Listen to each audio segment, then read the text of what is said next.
Today we're looking at Korean Challenger solo queue again to see how Misfortune is played at the highest level of play.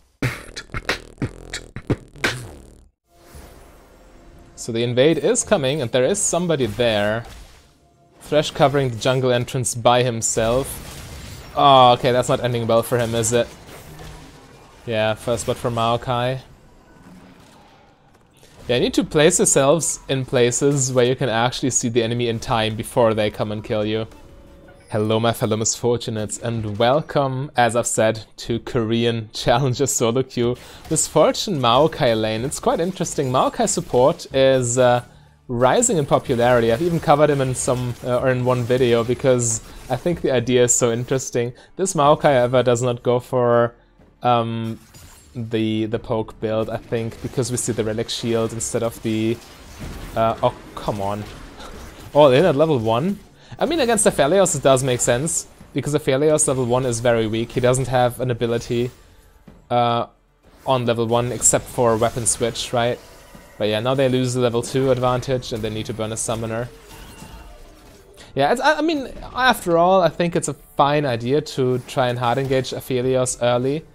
Well, very early. As soon as he hits level 2, he's like one of the strongest laners. He's hard nerfed, obviously, but with level 2, he essentially unlocks all his abilities except for his ulti, which is something... Come on, Misfortune! I mean, she's fine, right? Thresh is in the minion wave. Oh, nice flash.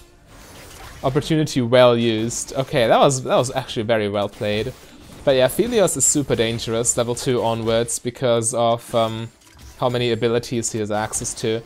Obviously this disadvantage disappears at around level 9-ish, when you have your most important skill maxed out. In this case, this Misfortune is going for the Q-Max build, or for Q-Max, which I think is... it's okay when you don't have Overheal. This Misfortune player chose Presence of Mind over Overheal. But when you have Overheal, and when you go for a crit build, W-Max is slightly stronger. I think there's an argument for, even in this game, to go W-Max. Yeah, nice roam. They got the wave pushed in, and then they used that time to roam through the river. See if they could make a play, and they could actually make it happen. So Misfortune returns to lane here with a nice item advantage. Double longsword plus Cull. Definitely indicating she wants to play the longer game, get her crit items. So the standard crit build that most people still go for is Essence Reaver Infinity Edge Bloodthirster. I wouldn't even say it's the best crit build anymore because of the Serrated Dirk into Essence Reaver crit build. But this is something he could have gone for here. He had the gold for an early Serrated Dirk, which is super strong in the lane phase and for snowballing your lead, and can later upgrade it to Edge of Night for a very nice mid-game. Good safety, good HP bonus. But anyway, this player chose double longsword plus Cull to get his Essence Reaver as quickly as well, not as quickly as possible, because Cull definitely delays it. You don't finish it that early. But to get his Essence Reaver Infinity Edge 2-item power spike. Oh, I'm sorry, I'm allergic to crit builds. To get his 2-item power spike as quickly as possible. So right now, red team needs to sit very far back because they need to respect the blue team's item advantage. So Misfortune can essentially free farm. Yeah, so if you kind of expect the enemy to play super safe, then Cull also makes a little bit more sense, right? Wait, let's look at this. Yeah, it's just a clean dive. I mean, it's 4 people. A 4-man tower. Oh, okay, that's actually... They need to be quick. Tower does a lot of damage in the early game. So yeah, 2 people fall and the Silas followed. Yikes. Oh my god. Just everyone's here. It's like the new Super Smash Bros. Game. Everyone is here. But okay. Misfortune lives, which is fine, and somebody's ringing my door, excuse me. Alright, I'm back again. So that was nice. But yeah, Misfortune, actually replay analysis, you're so more flexible. When I played the game myself, I would not have been able to leave without putting myself at a major disadvantage. However, Misfortune lives, which is the most important part. Dying as an AD carry would be very bad here, because you would lose quite a bit of CS to the tower. Especially in the early game, every little minion you last hit matters a lot more, percentage-wise, gold-wise, right? Because League of Legends is a very snowbally game. So you need to keep that in mind. Losing a wave or two in the late game is not nearly as impactful. Actually, it almost doesn't matter. However, in the early game, it can make a difference between losing and winning. So yeah, now Miss Fortune. Let's see how much gold does she have. 1.2k, that's actually quite a bit. So yeah, definitely understandable back. Pushing in the wave first. Deciding against it, probably because Dragon's on the map. She doesn't want to be in base while her team starts this.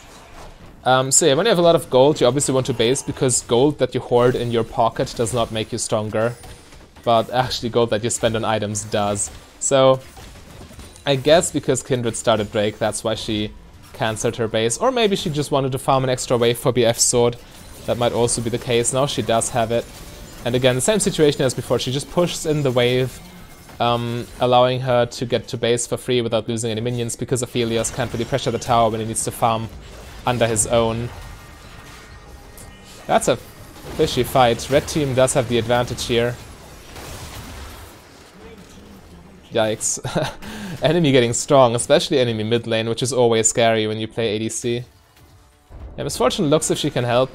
She was in base anyway, she's not losing much by roaming, and that roam pays off. Yeah, this is a good example of why you should always pay attention to the minimap and to what's happening.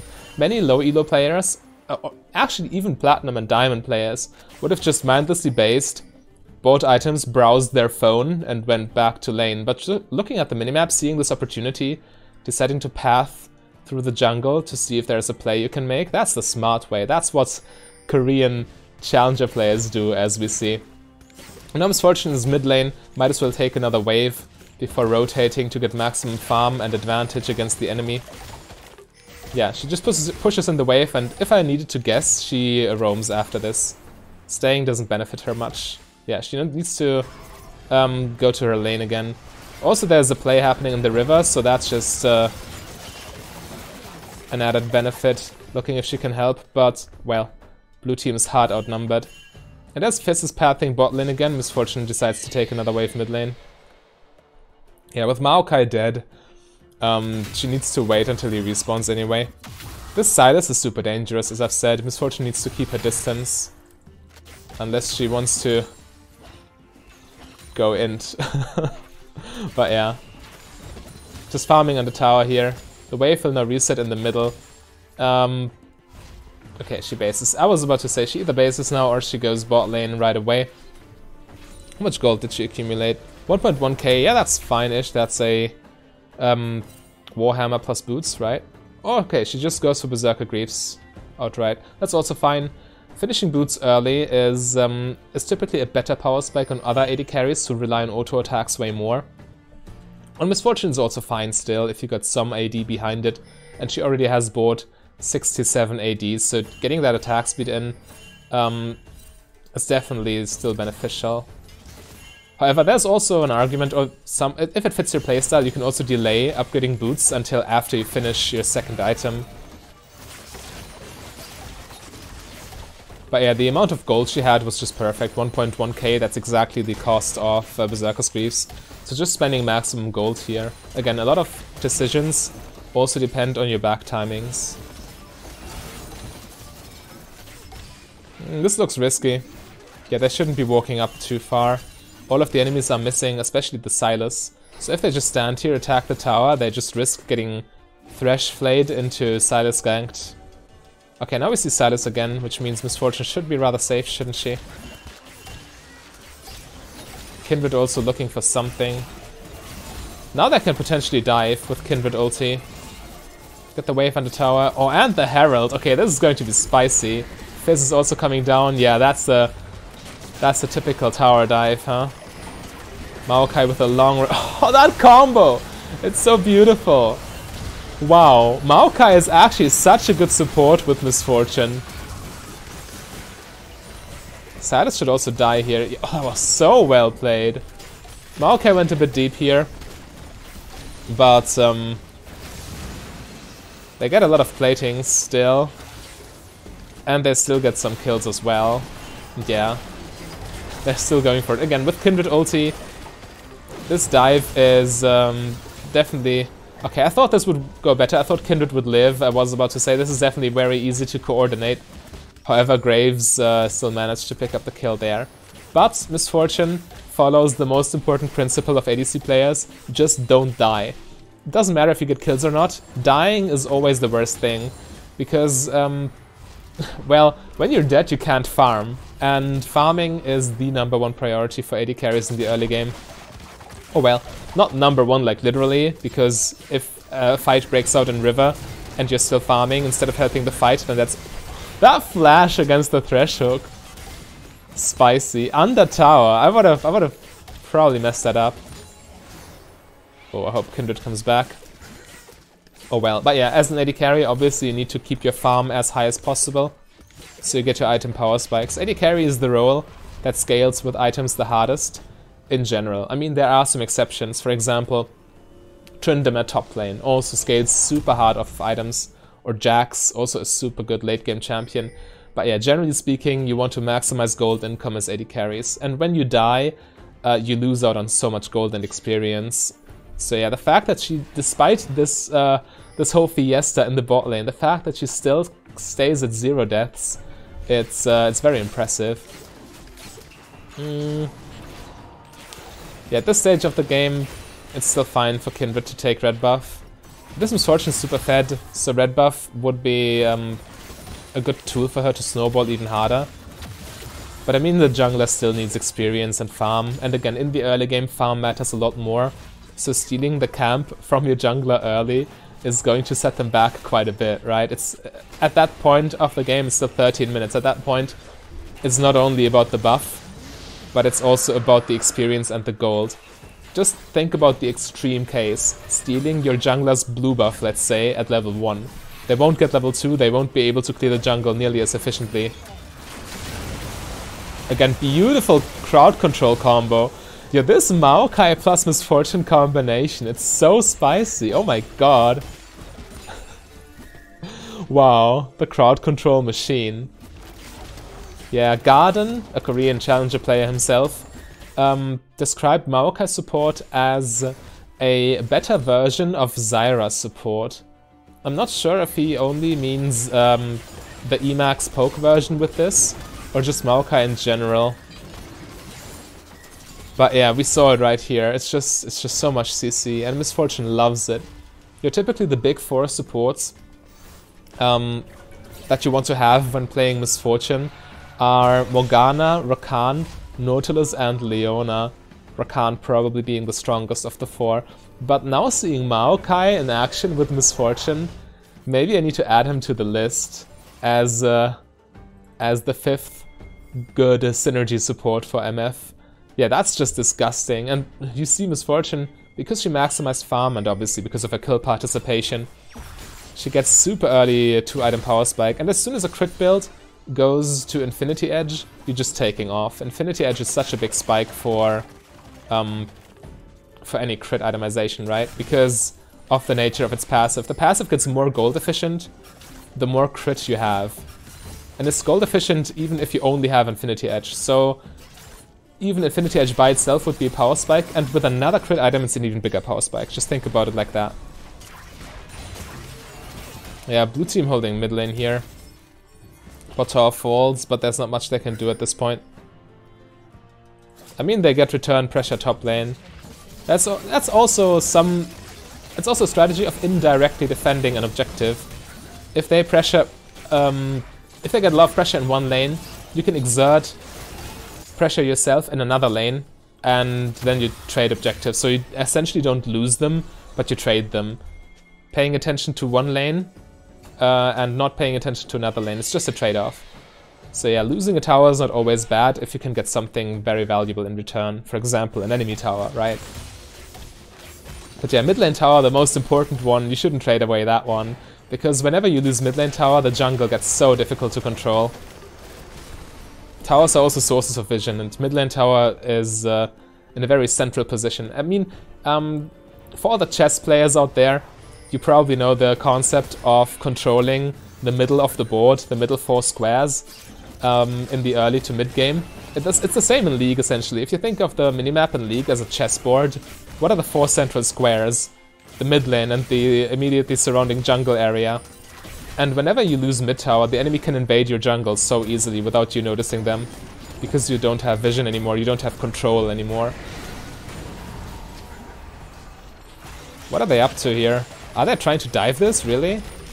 I mean, yeah, sure, Rift Tower takes the tower, so it's not really a dive. Looked like they were trying to surround and dive with the Rift Herald crash. But yeah, I think it's better to just walk with Herald, as they did. Letting it deal as much damage as possible without risking to die during a dive. Diving is still fairly risky at minute 17. But yeah, they take both mid towers actually, so this is like the worst case scenario for red team. Because right now, blue team can invade through this path, also through these two. And there's not much red team can do about this. Also, blue team will spot red team very likely when they are running to other lanes, because as the minions walk down the mid lane, minions are also tiny little walking wards that provide vision for you. You will see when the enemy is going into a certain direction. So yeah, with that advantage in mind, my doorbell's ringing again. Alright, so I'm back. Akali looks like she's in trouble, exhausted in 4 enemies, but she still gets the Lulu. And I think red team just disengages. There's no point in fighting with numbers disadvantage, essentially, because the blue team can catch up. And without those mid lane towers, also red team doesn't have anywhere to retreat to safely. So yeah, just avoiding the fight with numbers disadvantage. And again, as you see, the minions are pushing in, and blue team exactly knows where the red enemy champions are. Okay, flash bombing the Graves. Yeah, this Misfortune's obviously in a position to snowball this game very hard. I mean, looking at her team, she's like the only one who's truly fed. But if she plays this correctly, which means not dying and applying her damage in a way that can't... Well, AD carries, ranged champions are rather hard to catch, which is why they are squishy. But if she uses that range advantage and plays around enemy hard CC, there really shouldn't be any issue. And blue team should really be pushing those tier 2 towers, by the way. Or never mind, they're fighting. Oh, okay, Misfortune retreating as his ult is attaching onto her. Again, all to avoid the follow-up. Getting CC'd doesn't really matter if the enemy can't follow up on it. And yeah, now blue team with a big numbers advantage. Is this game?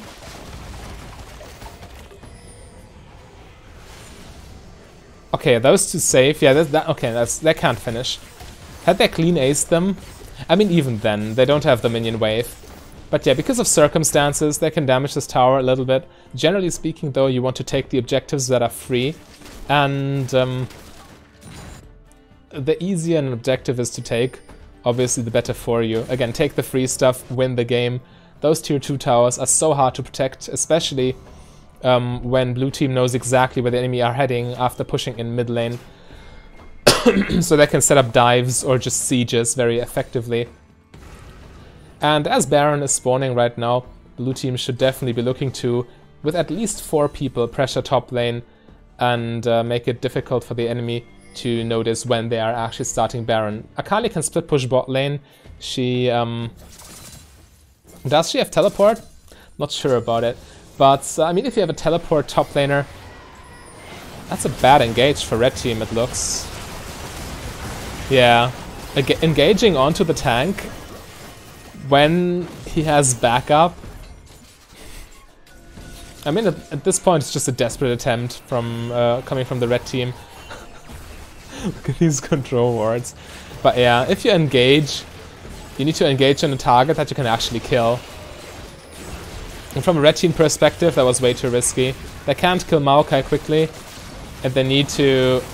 Yeah, they just need to think, or need to consider that he gets backup from his teammates. So yeah, they take Baron for free. Again, take the free stuff, win the game. Baron at this point is even easier to take than these towers, because it's even farther away from the enemy base. And the enemy, after going down one team member, or multiple, doesn't matter, at least one, it's really no point trying to contest it. You're just getting aced if you go there. If you have a strong jungler, for example Lee Sin or Nunu, that can try to contest the last hit on Baron, then you can certainly try and bring the game back that way. But with the Graves jungler, that's never going to happen. Well, it's you can still try and go for the 50-50, but with the control ward in the pit, you don't even see the Baron's health bar. So there's really... the chances are very slim. Realistically, all you're doing there is killing yourself. And yeah, at this point, Misfortune can just run around the map and one-shot everybody. Look at her items. Got another BF sword on top of her 2-item crit power spike. And, can she upgrade? Yeah, she upgrades to Bloodthirster. Bloodthirster, a very strong item on Misfortune, for the same reason as Overheal is a strong rune on Misfortune, because as long as you're shielded, you will keep W movement speed forever, even if you get hit, because as long as you don't take direct damage to your health pool, which you don't when the hit is absorbed by a shield, it doesn't count as being hit, or at least as far as the game is concerned about it. But yeah, Misfortune brings Baron minions to the mid lane. The tower is already heavily damaged, down to 33%. Yeah, ulting against disengaging enemies hardly can lead to any kills. She should have waited for the Maokai ulti, really. However, at this stage of the game, it obviously doesn't matter. Misfortune is so strong, she doesn't need her ult to win teamfights. And I guess now they can just crack open the towers. Yeah, just kiting against the Sylas a little bit. You can love tap between the base towers, but when the enemies are still trying to protect, it's too risky. But yeah, both towers fall, and I don't really see red team coming back. They can attempt one last... Did you see that crit? But yeah, they can attempt one last desperate team fight, and Misfortune actually goes down. But I'm fairly confident the rest of our team can... Yeah, okay. I was about to say, are they getting ace? No. Fizz just finishes. But yeah, that's Crit Misfortune in Challenger Elo. If you like Challenger Misfortune analyses and want to see some more, then click the link on your screen right there. A big thank you to all my Patreons and channel members. If you want to become a Patreon yourself, just go to patreon.com/mfdb. But if you rather save your money, you can support me for free by clicking the like and the subscribe button.